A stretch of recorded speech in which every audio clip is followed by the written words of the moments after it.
Sound of Intermission, Part 2.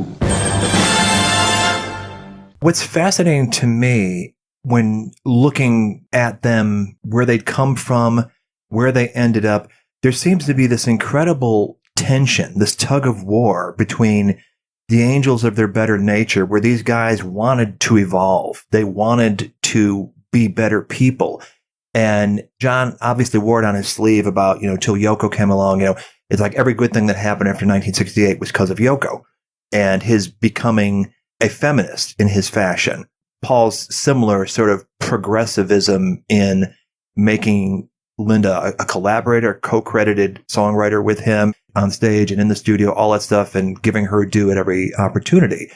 At the same time, they could not help but be who they were as Northern men. That stereotype of, you're not going to have this career.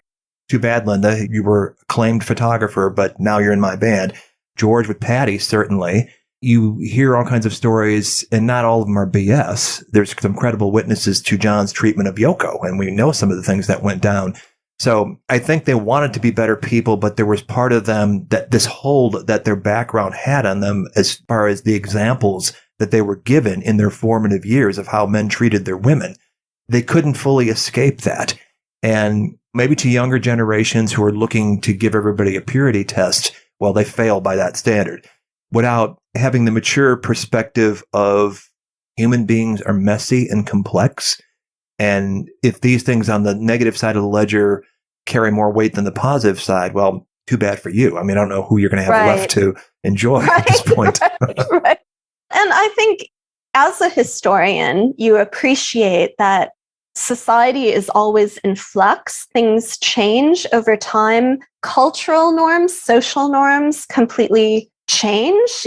And the rate of change seems to be faster and faster in many respects. But you have to put these things into the proper social and historical context. And judging people the standards of a latter day for what they did 50 years ago is a ridiculous mistake to make. Right. And I think on the other side of that, too, you have to appreciate that the individuals who made up the Beatles, they did have these really positive experiences with women growing up, because historians of Liverpool will also point out that Liverpool, as a port city, men were away a lot of the time at sea, literally. And so it was a very matriarchal society.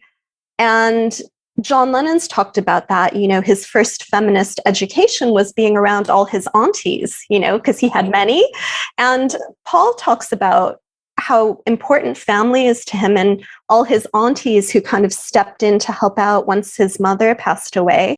And Julia looms large, clearly, in John Lennon's life.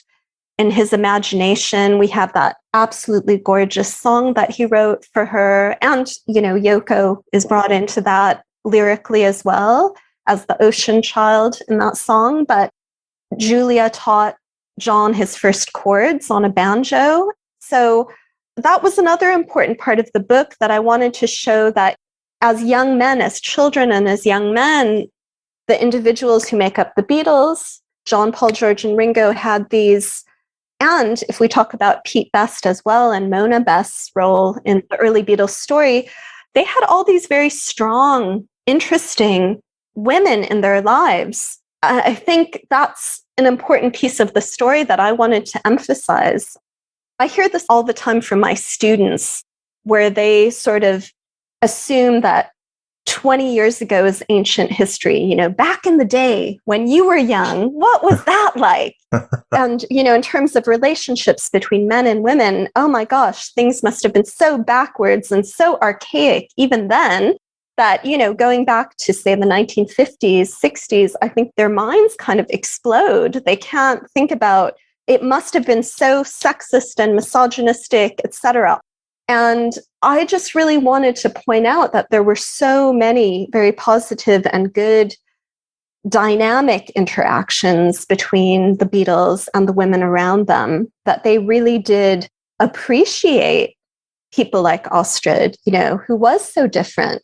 And they were fascinated by that difference and how in charge and independent she was as a young woman, So I'm not saying that the Beatles, each one of them as human beings, were always perfect, always doing the right thing at every moment. They're human beings. And for the purposes of the book, I wanted to highlight and foreground the very positive dynamics of that relationship between them as men and many of their fans early on being women, young women, girls. What came out of that? What was the essence of those kinds of relationships? And really, it is positivity and it is a good relationship. And kudos to Ringo, who I think it's in the anthology book. I don't think it actually is at all in the anthology film. But in the book, he talks about how they really wanted to get away from, I think he calls it flat cap Northern attitudes towards women, for instance. They really did want to get away from that. And I think men of the baby boom generation, just like the women of that generation, were going through so many changes in terms of what is our culture like? What do we want it to be? Are there things we don't like about it? What can we change? And one of those areas of life clearly that was affected was that dynamic between men and women in marriages, in romantic relationships. And so it was, I can say, it was a very transformational time for women, the 1960s, leading up to, say, women's liberation and the second wave of feminism and all that. But men's perceptions of women and how men and women interacted, that was definitely changing too. And in the Beatles story, you can see that very clearly as well.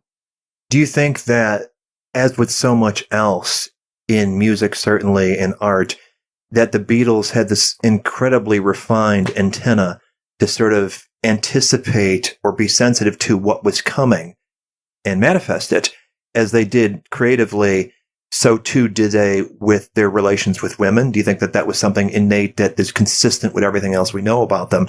Yet, yes, bringing a woman into your life and considering her to be an equal and a partner, that's in line with what was already sort of their thinking anyway?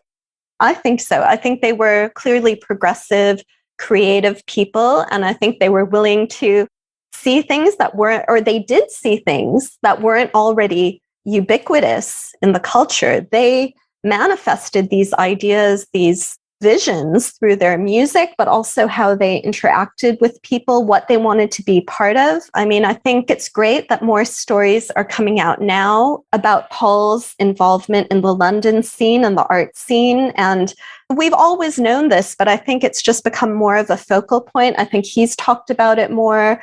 A lot of podcasters have talked about it. Authors are talking about it too.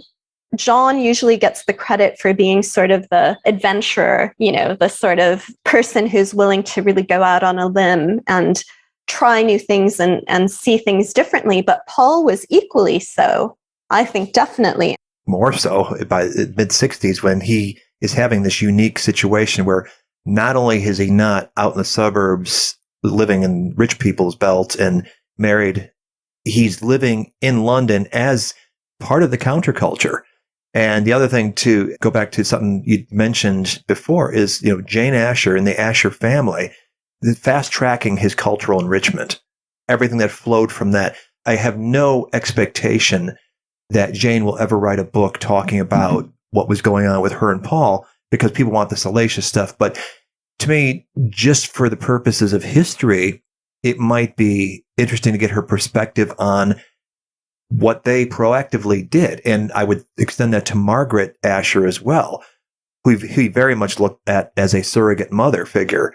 And that, from what I've read, was the hardest part of the breakup with Jane, was losing access to her. They were so nurturing, and not just in getting your stomach fed, just in terms of what they brought as a cultured family and recognizing something in him that could absorb that. It was obviously just desperate and hungry to catch up to.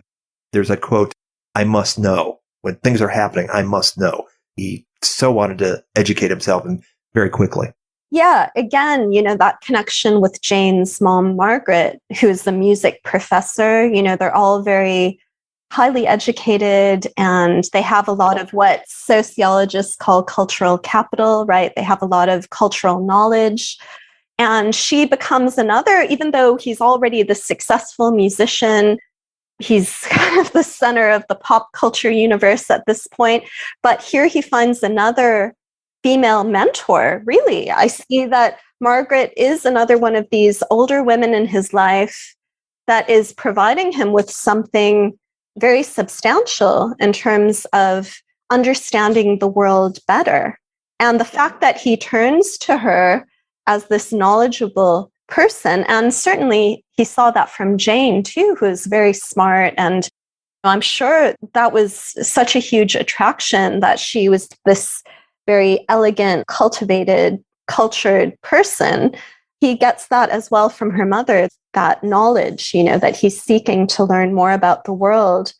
And I think those relationships are incredibly important within Beatles history. And again, these are things that have been here and there. Certainly Paul talks about it in Many Years From Now, that there's a whole section where he talks about living with the Ashers and what that was like. And with this book that I wrote, I really wanted to have all that information kind of in one place.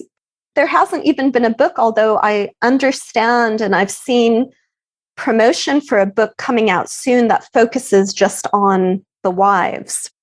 But it's surprising to me, actually, that a book like that hadn't come out 20 years ago or something, Mm-hmm. That seems like an obvious choice, like, oh, women and the Beatles. Okay, I'll write a book about the wives and girlfriends. That makes sense.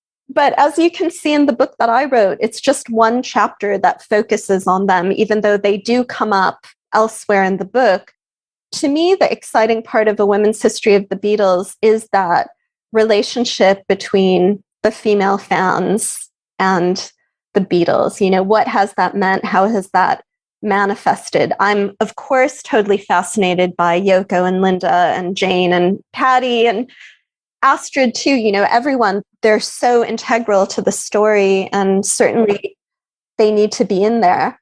But that level of impact on people who had no close relationship with the Beatles, who were really just fans from afar, who are having this intense sort of parasocial relationship with the Beatles phenomenon, that to me is just so, so interesting, the different levels of impact that they've had on these women's lives. And going back to the Cavern days, when they saw themselves as at one with their audience, these were friends, these were people they saw on a daily basis, sometimes twice a day, lunchtime session, an evening session, that they developed these connections to, and not necessarily romantic. I mean, we know about letters John would write from Germany to the folks back home and stuff like that. So that connection you examine. Was there things that you learned when talking to these people that surprised you or otherwise you felt were underreported in the existing literature? What was fascinating to me was the ease of encountering the Beatles around town. One of the women I interviewed, she lived down the street from the Blue Angel, and she would go there and would see them all the time, and would have these conversations with them. One of the other women I interviewed would be walking down the street with her girlfriend, and all of a sudden Paul McCartney pulls up in his car, oh, girls, where are you going? Can I give you a lift somewhere? Like you said, they were seeing these young women at the Cavern shows, and certainly that's where you would be most likely to run into a Beatle. But just that they were guys that you would run into around town. And again, as someone who's been involved in music scenes, I really understand that dynamic of, oh yeah, so-and-so from this band, and here I'm running into him at the record store or this cafe that we all go to.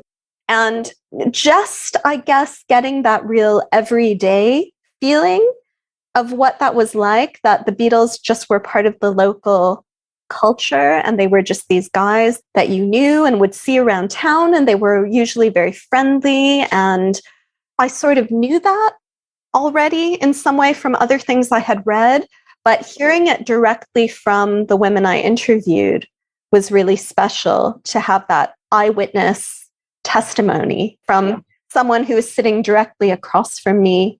We're having our coffee, having the interview, And they're telling me all these things about the Beatles that to them were just so normal to that part of their life, living in Liverpool. Because they knew them before. They shared this community, both literal and socially. Peers of roughly the same age, a lot of them were, and love of music, love of rock and roll records and all that stuff. And the Beatles, they weren't getting any benefit out of befriending them when they first connected with them. And then the Beatles took off like a rocket. Right. And I think that's the important thing to remember, is that it wasn't a mercenary thing. It was a genuine feeling of connection with the people in the community. And it just so happened that the young women were front and center in what was happening at the cavern. They would, there are accounts from Spencer Lee and some other people talking about how if guys would try to sneak up to the front of the stage, good luck to them, because the girls were not having it. We're here. We're large and in charge in the front row, or the front couple rows. You better move it. You better move on back. But at the same time, you have someone like Mel Evans, who becomes part of the inner circle of the Beatles. And that's how he met the Beatles as well, was through the cavern. And he was a fan. I think, didn't he work the door there? Yeah, he started attending the lunchtime sessions as, he was a phone repairman by trade, and got hooked on hearing the group, and then try to figure out what's a way I can do this all the time. Oh, they want a bouncer? Great. Exactly. So again, with the book, I'm not trying to make some sort of argument that there were no guys who were Beatles fans in Liverpool, that they were not there. They certainly were there. But I think even when you look at that one clip of the Beatles at the cavern playing some other guy, and of course that's the choice of the cameraman, but there's so much focus when you look at the audience. You're seeing girls mostly. You see them, their very stylish shoes tapping on the floor. You see them totally focused on the Beatles, just staring straight at them and enjoying the music. And they are very much dominating that front area by the stage and, under the arches on the sides.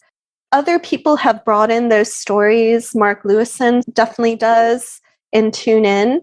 But I just wanted for myself to try to understand what that was about. And also the theme through the book, too, is the way that the Beatles prompted a sense of agency and adventure in young women.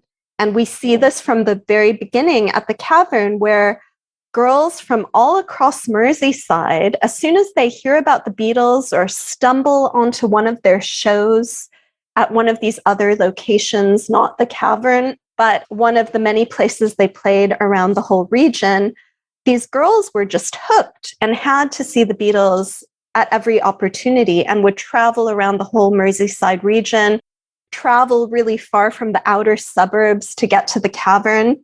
And again, I think people may not know this, or they may not think about it, especially not younger people.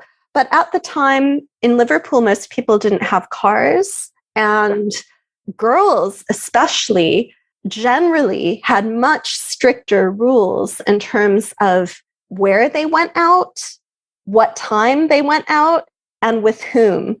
So a lot of teenage girls in Liverpool and elsewhere around England and elsewhere around the US and the Western world, girls were much more strictly controlled in terms of curfews, in terms of where they could go. So there are also those stories of girls who would sneak out to see the Beatles. That story of sort of independence and young women sometimes defying their parents' wishes, the Beatles just inspired that willingness to be adventurous and to do things maybe they quote unquote weren't supposed to do.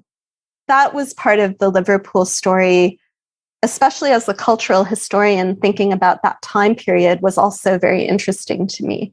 You get a bit of that when you find out the story of Frida Kelly. She was able to parlay her fandom into working for them. She was trusted. She was a friend. But when you hear about the constraints that were put on her by her father, that she might otherwise have been able to do more things that she wanted to do, like move to London to work for them, but for his limitations of this is the way it's going to be. And she wasn't, unfortunately, able to transcend that, but she got creative and made her path best she could. Yeah, I think young women today especially take it for granted that they can just go wherever, do anything at any time.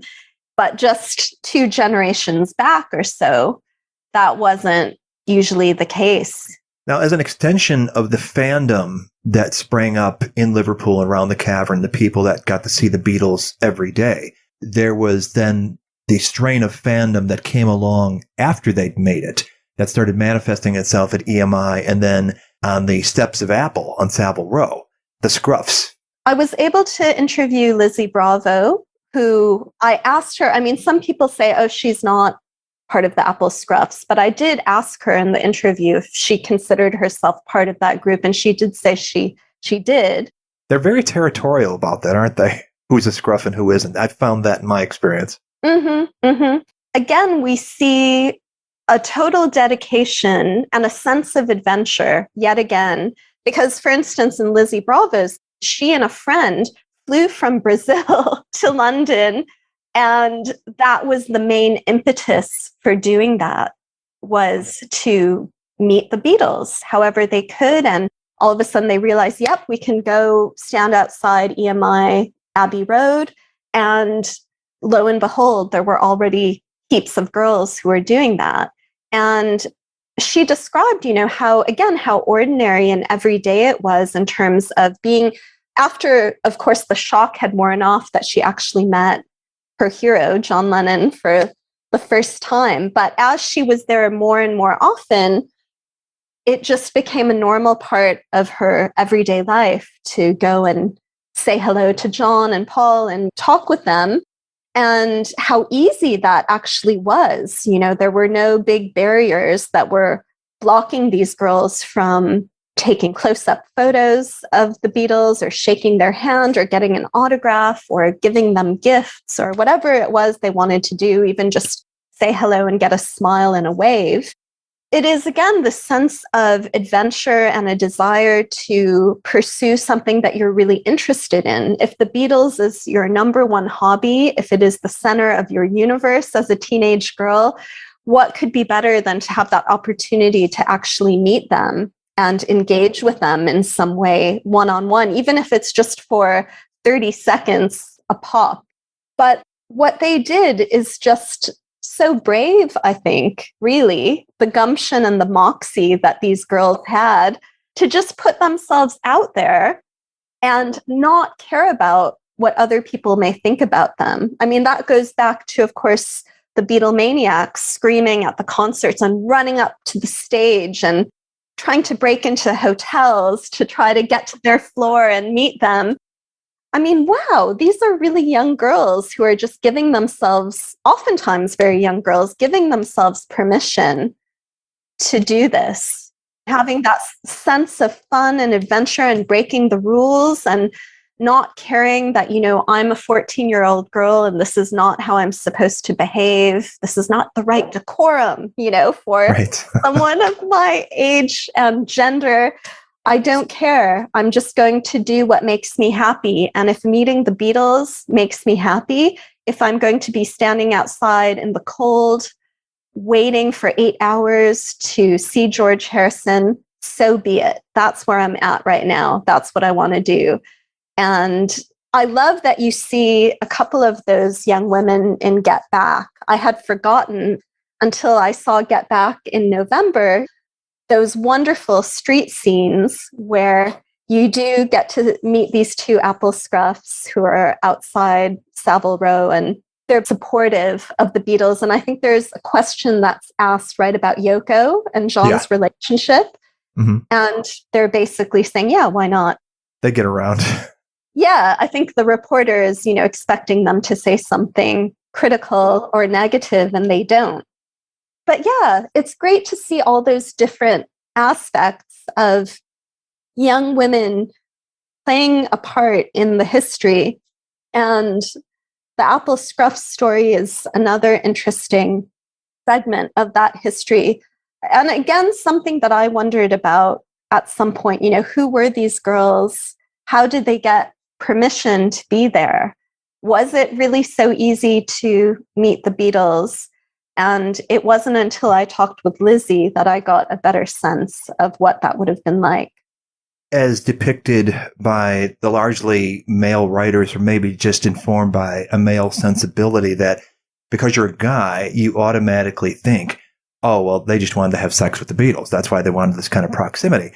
And I'm wondering if you found the same thing in your research that I did when talking with Carol Tyler and Debbie Gendler, that what the experience in large part was for these fans that were the screamers, for example, as they talk about, go to great trouble to dress themselves in a way that they thought would be appealing to the Beatles, even though they're going to be just this tiny speck in the stadium seat that the Beatles are not going to see for the flashbulbs and just a distance. But they wanted to look their best. They spent hours and days preparing for this because that encounter just might happen. Not because they wanted to have sex, but because ultimately what it came down to was, and I think Carol expressed it beautifully, was that the screaming was an expression of love. It was pure love. You've widened my horizons. You've given me uplift and hope and so much joy and all this stuff. And there's no other way to put it into words. And therefore, the sound that I'm screaming at you for the 30 minutes you're on stage, this is the only way I can think of to express it, despite myself. When you were interviewing people, did you find other expressions of that same sentiment? Yeah. Obviously, the Beatles evoked this euphoric reaction in people. There was the sense of euphoria and just joy. And absolutely right that it manifested in screaming at the concerts. And it was such a visceral reaction, I think, to all of a sudden being in that same space with these people who have produced music that you absolutely love, that speaks to you in a particular way. And the girls of that generation, the women of that generation, talked to me about how much the Beatles gave them in terms of community, in terms of a sense of identity. And let's face it, being a teenager is rough, right? Or being an adolescent is rough. And so I think that part of youth culture that has made young people gravitate towards popular music for at least since the mid 1950s, right? And the Beatles are the result of being impacted by Elvis and by Little Richard and all those pioneers of rock and roll, right? So they know how meaningful that experience is when you're a teenager and you're looking for something that is not boring. You want to break out of the confines of everyday life and your family relationships and feeling like, the adults in your world are kind of controlling everything around you. School is a drag, so having something like the Beatles come along for these young women and for the young men too, the boys who really got into the Beatles then, but having such an amazing thing happening in the culture. And let's face it, as soon as the Beatles broke internationally in 1964, they became the center of the pop culture universe at that time and of youth culture. And so what could be more exciting than being in proximity to the people who have given you all that hope and all that pleasure, and thinking that the world can be different from what I'm experiencing right now. And I think that is such a strong aspect of teenage life, that you're wondering what your future holds for you. You're wondering what adult life will be like as soon as you can break out of the parental home. How will my life be within my control, and how can it be more exciting? And the Beatles were such examples of how exciting life could be. Here were these young adults who had done it. And wow, had they done it in the most spectacular fashion visible at that time, that here were these young men who turned their hobby into a career, who seemed to be loved by pretty much everyone, especially everyone younger, right? But even a lot of adults got them early on, even though certainly there were many adults who didn't, but some did. But how else do you react to that? I mean, it seems to make a lot of sense to me that that kind of visceral reaction would be had, because to witness and to really see the people who have created that sort of imaginative world for you, who have opened these doors of what life can be like in a really positive way as an adult, I think that's why there's that connection between teenagers and celebrities. And it just so happens to be that pop and rock stars have been the celebrities that young people are really drawn to. They connect to the music, they connect to the way that those performers and musicians present themselves. With the Beatles, you just had so many layers. You had the music, you had the personalities, you had the whole rags to riches, if you will, story of them coming from what was considered more of a provincial city. They weren't from London. If they were American, they would have been, I don't know, not from New York, right? They would have been from some other city we didn't expect them to come from. All of those things just made the Beatles story so exciting and made the Beatles themselves so attractive and exciting for all of the young people who followed them. But again, for women, there's that added aspect of seeing the Beatles as these cross-gender role models in terms of young women imagining more possibilities for themselves. If the Beatles can come from Liverpool and become these mega stars worldwide, maybe it means that I don't have to just go into these 3 professions that I think are available to me as a woman. Maybe I could do something totally different. I could break out of my box and do something that I didn't imagine a few years ago that I could do when I'm an adult. They just offered so much exciting possibility for people who are dreaming of the future. I think that is an aspect they projected, having fun with your friends and everything coming together on a scale unimaginable for most people. I think that it's something that even today, people that are in bands, it's like that's the ideal. And whether it pans out for them on anything remotely like that or not is beside the point. They are still holding on to the possibility that the Beatles projected. Being in bands is an obvious example because it's the same line. But what you were saying about the agency that they gave you, that you picked up on from them to control your own destiny and not be bound by the restrictions that you were taught from birth are on you. And I think in that period where so many doors were being kicked open in that decade of the 60s, you'd spoken earlier about this fascination you had as a child with the 60s that I think the further we get, I was certainly not of the 60s. It was nostalgia when I first discovered it and started immersing myself in the culture and music of it because there was something so damned attractive about it. It just seemed like the possibilities were just boundless in a way that I think ensuing decades maybe didn't feel that way. And of course, the grass is always greener and all that. And maybe if you were in the 60s, Yeah. Well, it wasn't that great. But many's the time I wish I'd been born in a different time. And I think that is a thing about the 60s that is so magical and resonates with so many people that have any kind of familiarity with it. And the Beatles, as sort of the face of that, what's not to like? Everything that they projected was like, that is so damned cool. What part of it wouldn't you want? Yeah, exactly. Witnessing at the time, whatever press conferences young people would be able to see. I mean, of course, today with YouTube and all the things that are online, it's so easy for the younger generations of fans to see all these clips of these press conferences where the Beatles are sometimes being asked really silly questions, but they handle everything with such panache. You can see how much fun they're having, even with some of the absurdity of the questions that are being thrown at them. So seeing the Beatles in all these different ways, whether it was seeing them live in concert, if you were lucky enough to have that opportunity at the time, seeing their films, obviously A Hard Day's Night turned a lot more people on to the Beatles, maybe who didn't initially get into them through Ed Sullivan or wherever they were in the world, where they wouldn't have had access to that. All the different clips, certainly all the albums, all these different ways that you could connect to the Beatles. But every aspect of what they put out there just became so attractive to people who encountered it, whether it was in the 60s and it was all new, it was all very new, or like you said, later generations interfacing with that material and still being dazzled by all the aspects of it, not just the music, but the Beatles style and the evolving style that they had. Again, they're, as Brian Epstein said so beautifully when he described seeing them at the Cavern for the first time, he was overwhelmed by their personal charm. Everybody is overwhelmed by the Beatles' personal charm, right. Everybody.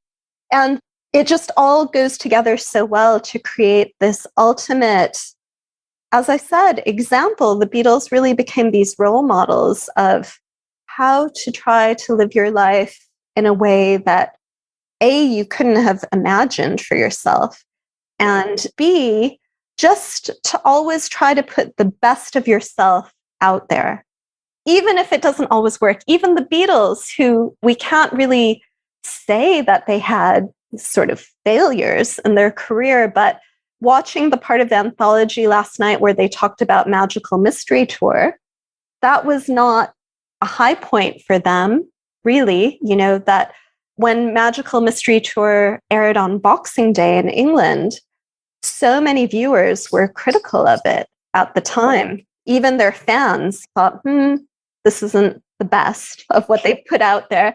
What could be more punk rock? Yeah, right. But the thing is that the Beatles, I think, were always aiming for really putting the best out there of their music, of themselves. And it couldn't have been easy given all the pressures that were mounting, throughout their career. And with more popularity as a band, there's more pressure for sure always to surpass the last thing that you put out there musically. And again, that's why I think Get Back is so fascinating to so many people, in that it's a point in their career where you can see them kind of struggling, and yet they produce something magical by the end of it anyway. They're able to do it. Yeah. Staggering pressure they put on themselves. Unbelievable that by any stretch back in 1969, certainly, but certainly by the standards of today, like, you just put out a double album, take the next damn year off. Right. And yet they're in there, they're really trying to do it, bringing it together. And by the time they have the rooftop concert, wow, fantastic. Yeah. Yet again, they deliver. But yeah, clearly all those things have made the Beatles what they are to so many people across the generations. But again, just going back to the gist of the book, for women, especially in the 60s, to see the Beatles as role models is a very valuable thing to consider in terms of changing cultural norms during the 60s. That women could admire Cilla Black and Lulu and Dusty Springfield. They could aspire to what they were doing, but they could also decide to aspire to what the Beatles were doing too. In a way they couldn't aspire to what Elvis was doing. I would say so. Just because of the way they projected themselves out there, the way they talked about women in their songs, in the lyrics, just the way they presented themselves in public, I think was very friendly. Inclusive. And inclusive. They really, I've said it before, but I think it's true that the Beatles really invited women in to what they were doing from the very beginning, from the Cavern onward. By not adhering to the male band archetype as it existed prior to and for a time afterward. When you look at somebody like the Dave Clark Five, the Beatles had this sort of blurring of what is the male positioning? What do you have to do? The hair is one thing, an obvious thing that people reflexively in America saw as feminizing. But I think it was also the way they carried themselves, not to suggest that they were sexually oriented ambiguously, because they certainly weren't, but they were sort of blurring the lines of what was expected of male entertainers in a way that was totally normal for them. They weren't trying to be figureheads or on the cutting edge of transforming things. They weren't being Bowie, but they were being themselves in a way that people found attractive. And the other aspect of what they projected that was picked up on then as now by the fandom is this aspect of being in on the joke. This sort of wink. Yeah, we're the biggest band on earth, but they were in on it too. We're just guys. I think there was a part of that they projected that never escaped them, that it was always part of who they were, no matter how big they got. They'd recognize their position and their status, but they also, at heart, and you see this, I think, in Get Back, they're just normal guys, and that's how they sort of conducted themselves, and it projected. How non-diva-like they were. They were just normal guys. And I think that is the expectation now with celebrity, right? That there's almost affect, people being really detached. Yeah, and not acting like normal people somehow. And I think with Get Back, you really do see that they're just these old friends, they're reminiscing about Hamburg days and, their old gigs. And that's the whole theme, right, of Get Back, is they're wanting to sort of get back to their roots. And yeah, it's just wonderful to see the sort of natural interaction between them that was there from the start, right? Yeah, like lack of pretension. Yeah, exactly. And I think that I don't necessarily want to go down this thread other than to say that an aspect that did develop when John Lennon started using the word I and genius in the same sentence was that there was a certain, we're artists and we're going to do what we want. And, it sort of seems at odds with the John Lennon of 1964 in terms of something that I don't think was him, but maybe was something he was trying on that set of clothes for a while, because the people that tended to have the personal exchanges with him at no matter what point in his life said how much he was down to earth, and criminally so, because he was too damned accessible.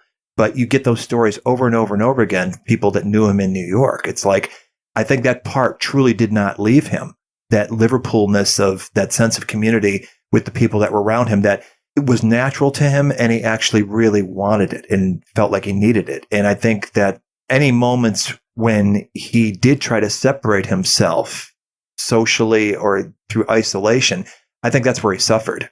I think that was where he was lost and he wasn't the guy that he innately was. But that's a whole other subject, just a random observation as I'm thinking about this stuff. Sure. Well, people change. Aspects of their sense of identity change over time, and people do want to try out new things, and that's going to manifest in all sorts of different ways. So certainly between 5 years in a person's life, there could be elements of what they're interested in or what they want to try out that do change. They're all about change. Yeah, they're all, and that's why we love them, right? Certainly that's such an exciting part of thinking about the whole Beatles story, is just how dynamic it is over just that relatively short period of time. Unbelievably short. Yeah, when you think about it, the world just moves at a different pace now, but back then, so much that they gave us that is everlasting and fresh in such a compact period of time.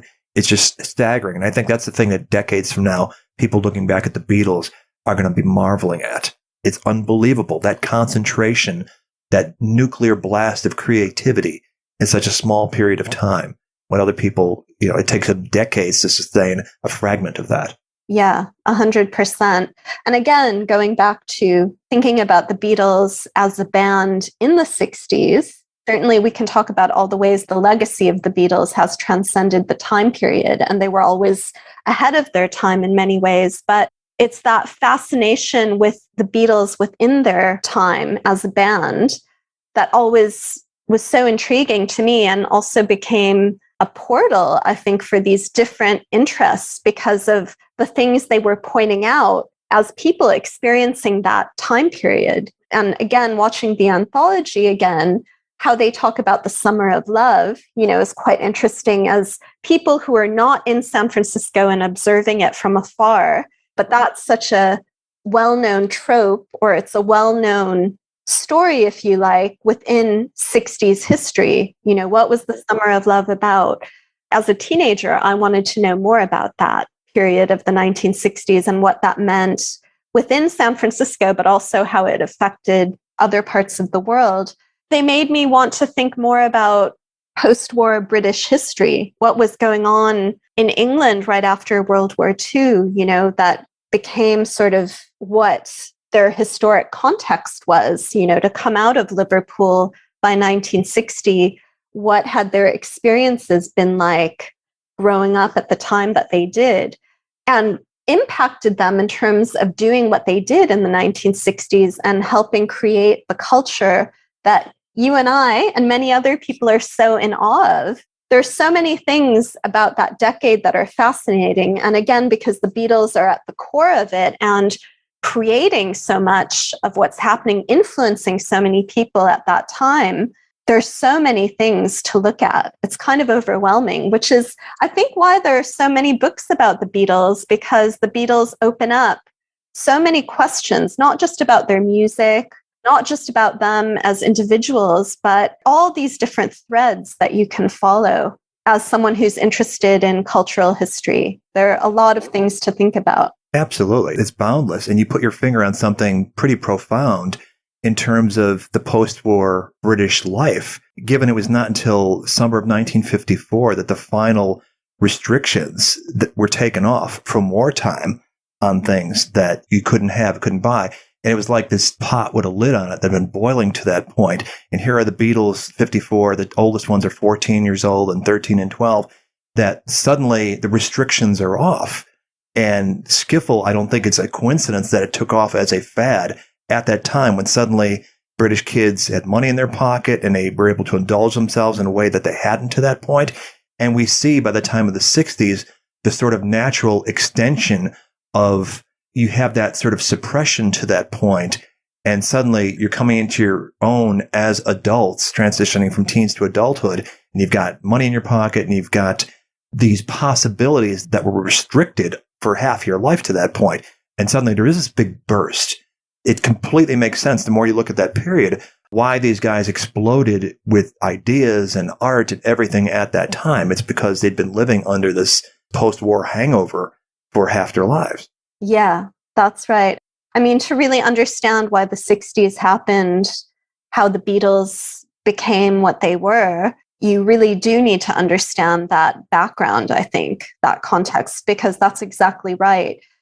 The baby boom generation, or even those who are born just kind of before that, like the Beatles were, they're not technically boomers, right? If we look at the years, but people who grew up in that context with World War II just in the rearview mirror, there was that desire to, how can we make the world better? How do we see our lives being more exciting, more positive, more focused on the best things in life? How can we make the modern world a place that we want to be in, that we really want to thrive in and be happy in? And I guess that's why I ended up, for my first book, before working on this book on the Beatles, I was really fascinated with the mod subculture, because really when I looked at it more and more as the subculture that came out of England in the post-war period and blossomed in the 60s, really, it was all about kids who wanted to be living in much better circumstances. They wanted to have the world be a modern, thriving, creative place. So it's that sort of ideal of what modernity can really be, hence the mods, right? The modernists. So the Beatles, even though they weren't mods, some mods really liked them because they also had that ethos permeating within everything they did of just creating this very positive contemporary world that we can enjoy and we can have fun in, and we can make the most of our circumstances and even rise above the circumstances we were born into. So I think that is a compelling part about 60s culture that the Beatles are so much a part of and helped shape and create in a very big way, is that ethos, that sensibility of making the best of the world that we have. How can we make it even better through our creativity, through our contributions as people? And they certainly did that. And that's why we're talking about them still so many years later, is that those feelings come through in their music and we can still feel them now. And that's what made people scream. That's what made the girls scream. That's what made boys want to start bands, and all these other different avenues that people have taken to bring the Beatles into their lives. It's because of that feeling, that joyful, life positive feeling that the Beatles really brought over. And finding fulfillment in whatever path it takes you to get to that point. That's right. Yeah, they never stood still. And that's just one more aspect of their characters that was so manifest, and everybody seemed to have picked up on that, really paid attention to them and went down these paths that ordinarily wouldn't have been open to them, or they wouldn't have thought to, but for the Beatles. Yeah, exactly. Exactly. Just showing all manner of possibility to people, and knowing also that you are enough, like tapping into your experiences and your interests. That's all you need to do. They were these guys from Liverpool. They're writing these songs about places they remember from their childhood: Strawberry Fields, Penny Lane.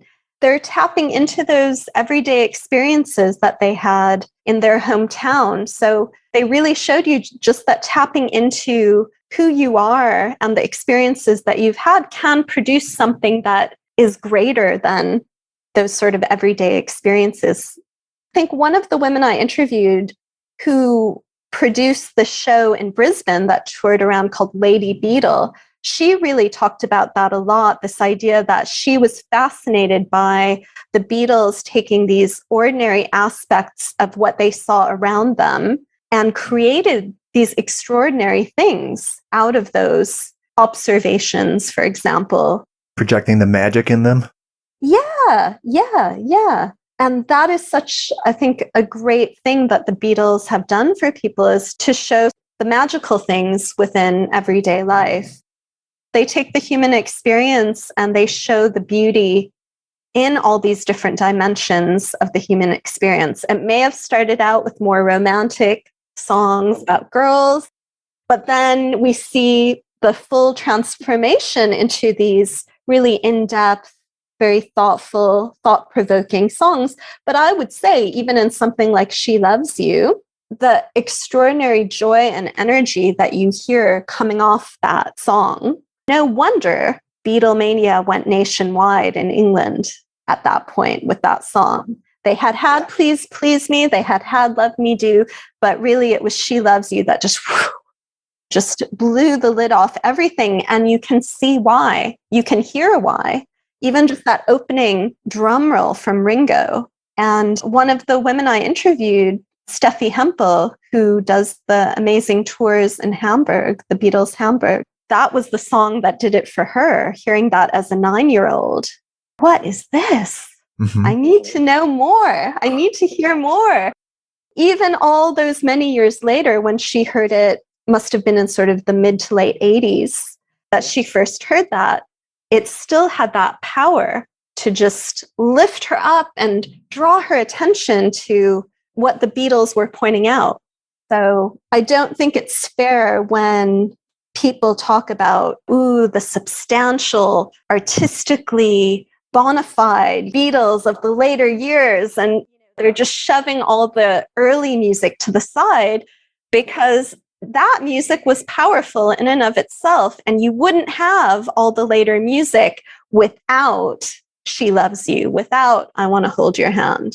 Those songs galvanized everyone and gave the Beatles confidence to know they could go on and pursue this career. And look how long it lasted and look where it took them. So I really think it's important to pay respect to the earlier song catalog too. William Mann did. Oh, yeah, he did. He was one of the few, and I think people thought he was ridiculous at the time, but that early clue to the new direction, he was on it. Yeah. Was the early clue to the new direction. Right. That's right. I think that might be my favorite line in A Hard Day's Night. Yes, because it's so suitable for so many purposes. It's so great.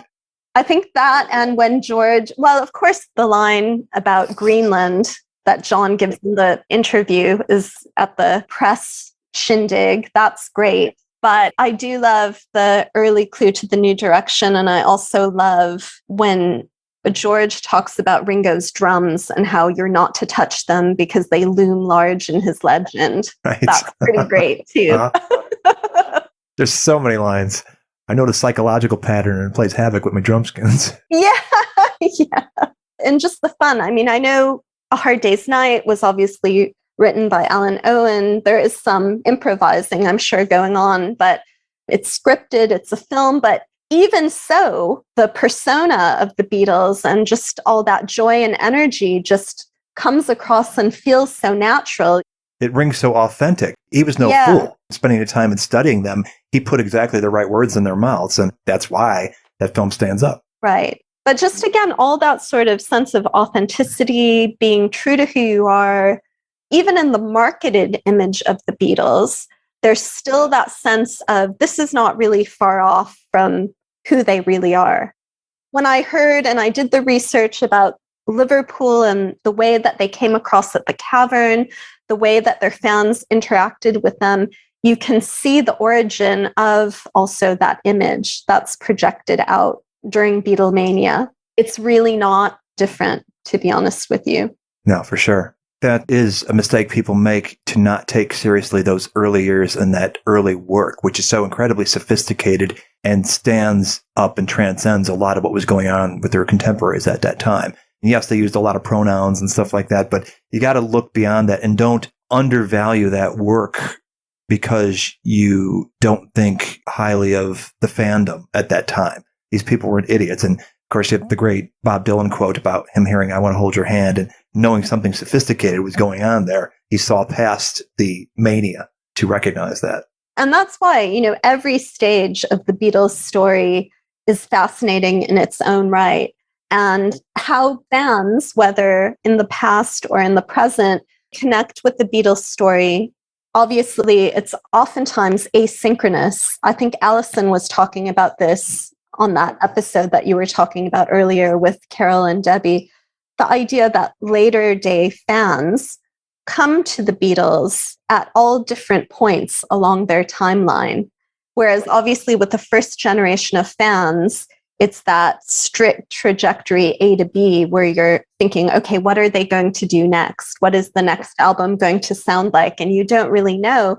Whereas now, fans can, as I said before, with Get Back, they might hook into that. Say teenagers today may hook into that. And wow, Let It Be becomes their first favorite Beatles album. And they're all about the Beatles of early 1969, right? They just want to know everything about that aspect of the Beatles. Whereas, like I said, for me, I think pretty early on, I think maybe because I really liked the song Rain when I was a little girl, that whole sort of 65, 66 era Beatles just took me in. And then again, it was reconfirmed during the Britpop era, I would say, that was the kind of Beatles time frame and the music that I enjoyed the most. But I love that there are all those different points of entry, and there's so much to love about each era of the Beatles. I mean, it's funny to say era because we're just talking about a few years. Right. 7 years tops. But I think that's the way we talk about it, right? People say, "Ooh, I love mid-period Beatles," or "I love the late Beatles," or "early Beatles." And they do seem almost like these eras unto themselves because there's so much rich material to take in, whether we're looking at the songs or looking at what they were doing. Were they filming a movie? Were they touring? What else was going on during that time? Right. And they're so well demarcated.